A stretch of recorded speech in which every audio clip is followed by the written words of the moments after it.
One of the things that deteriorates as leaders experience greater pressure is their ability to make effective decisions. The Harvard Business Review did a study of 50,000 leaders to identify some of the habits that cause leaders to make bad decisions. Among them were laziness, lack of depth, the inability to communicate about the what, when, where, and how of the decision, and obviously the inability to maintain present moment access to the information that they need to make a good decision. Because when leaders experience pressure, in general, their focus narrows. Like for most of us, all of you know leaders, or maybe yourself you're a leader, that when you experience pressure, you become a bit narrow-minded and you become a bit tense.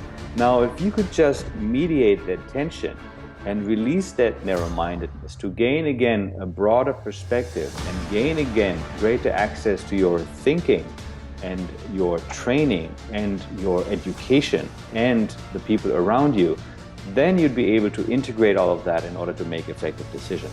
So mindfulness is a very useful tool to make good decisions under pressure. We have this idea that mindfulness is a quality of being able to objectively observe whatever it is that's occurring.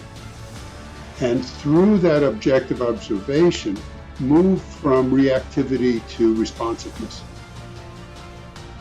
So one is mindful of the details, and one is mindful of being mindful of the details. And working in that regard now supports emotional intelligence, it supports effective decision-making, and conflict management, communications, all of the so-called soft skills that are, from my point of view, the most essential skills in any kind of work environment. So mindfulness allows us to step back from the decision-making process itself and see it for what it is. And at the same time, not step back so far that one is not integrally involved in it. So there's that quality of now bringing an awareness, bringing something to the decision-making process that's going to enable it to be more effective. From a mindfulness point of view, when we talk about acceptance, it's an acceptance of what is, an acceptance perhaps of what was, but that doesn't necessarily mean that we are going to perpetuate what is and what was. Accepting that puts me in a position to be more objective about what it is that I would like to do into the future. This is essentially what mindfulness training was designed to do, was to free us from our habitual ways of thinking and deciding and acting, behaving in the world. But we now have some pretty interesting research demonstrating that this is in fact the case.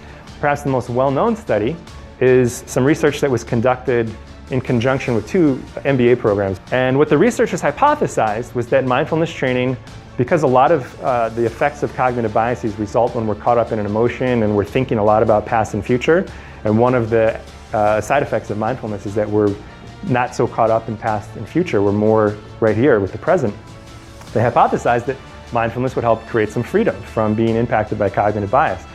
So what they did at first was they took 2 groups of people who were people who assessed as being kind of trait mindfulness, so they're just generally mindful people, so to speak, versus people who are not so much. And as they hypothesized, the people who are more generally mindful were less likely to be affected by the cognitive bias that they were measuring, which happens to be the sunk cost bias, which is why I use that one as an example. So that got them excited, and then they took it a step further. And they took a randomly selected group of people, divided them in half, and half of the people received just 15 minutes of guided mindfulness training. And the other people were asked to just think through problem solving or something like that, just doing whatever you normally would. The people who received only 15 minutes of mindfulness training were 50%. They were half as likely to be negatively impacted by the sunk cost bias and make a poor decision. So think about this. Imagine you have a team of leaders, you're getting ready to make a decision, and in 15 minutes you can reduce the likelihood of a suboptimal decision by half. Imagine what you could do if you're integrating this training into your daily life, which is what I hope to inspire you to do today.